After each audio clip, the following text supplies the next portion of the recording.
Yan ang aking computer.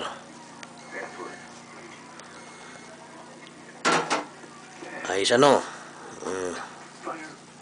Yan si Eric. Ito ang aming room. Tingnan mo, parang, yan. Yan ako.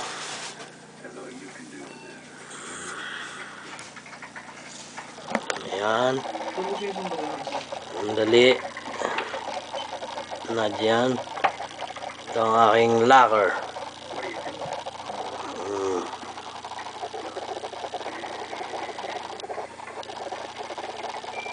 Yung locker ko. Okay, sasara ko muna. Dali. Yan ang aking jacket na nabili. Yan ang bed namin. Dali. Upuan ng presidente ng Parsis. Yan ang bed ni Eric. Yan ang bed ko. Yan ang aming TV. Okay. Yan lang. Ganyan lang kalaki ang aming kwarto. O, yan. Okay. Pogi ano?